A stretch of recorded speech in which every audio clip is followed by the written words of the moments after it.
Deserts, covering 20% of Earth's surface and is found on every continent, containing mountainous and sandy regions. These arid and dry deserts receive on average less than 10 inches of rainfall per year, given that they lose more moisture than what is being provided. Although hot deserts, like the Sahara Desert in Africa, reach temperatures as high as 122 degrees Fahrenheit, there are deserts like the Gobi Desert that have varying temperatures depending on the season. But how do these flora and fauna thrive under these limiting factors? These desert animals obtain food and water and help maintain their body temperatures through adaptations, characteristics, features of the land, and interactions between each of the different species. For example, how does this small kangaroo rat survive in the severe conditions of the desert? Kangaroo rats dig burrows in order to stay sheltered from the sun and heat, store food, and nurse their babies.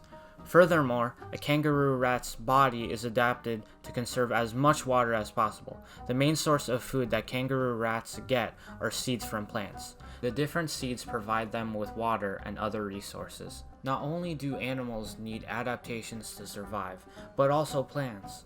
Desert shrubs use their leaves and stems to get as much water from the rain and condensation, and also reach underground water resources. These shrubs can provide shade for organisms from the blazing sun.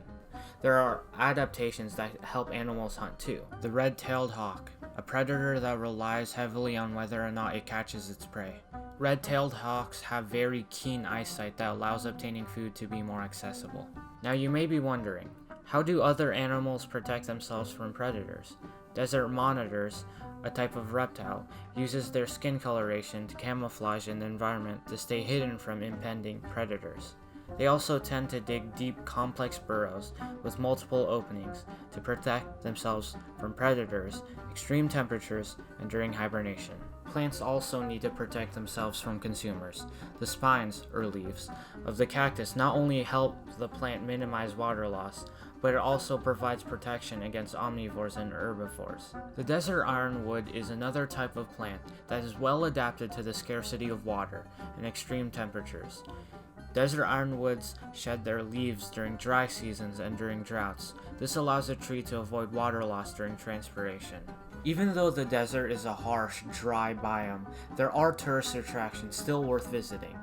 The White Sands National Monument, with an area of 224 miles squared, it is comprised of aesthetically pleasing white gypsum dunes. Explore, enjoy, and hike the trails differentiating in reposeful sceneries. Sledding on the rolling slopes of sand is sure to thrill you as you're sliding down. Sledding is a popular activity in the area that your whole family can do. You can also enjoy the area by hiking in the 5 established trails there. After hiking and enjoying the National Monument, relax by backcountry camping under the luminous stars. Entrance fees are $20 per vehicle and $10 per person. Do you like looking at large landforms? Then California's largest state park, Anza Borrego Desert State Park, is a place for you. It ranges over 500 miles of mountainous lands. These enticing landforms have been eroded over thousands and thousands of years. As you hike through the Anza Borrego Desert State Park, you can see different plant wildlife along with astonishing landforms. Fonts Point is an amazing location to see eroded sedimentary rock along with an alluring sky and sunset. The Slot is a phenomenal ravine that people can hike and explore. These narrow pathways allow for an eyeful to see. The fee to enter the park is $10 per person. Here are some hotels that can be found near Anza Borrego Desert State Park. If you're interested in the wildlife of a desert, then you should go to the Desert Botanical Garden. It contains over 100 acres of land with 55 acres under cultivation and over 4,000 different species under the collection. These exhibits contain various plants along with animal sculptures made from recycled plastic. The garden holds events and exhibits like the Mighty Monarchs that allow you to take a close look at monarch butterflies and learn its life cycle and the importance of these pollinators. Garden tours are also available. This tour would teach you how an abundance of desert organisms flourish in the severe conditions of the desert. There are multiple hotels near the botanical gardens.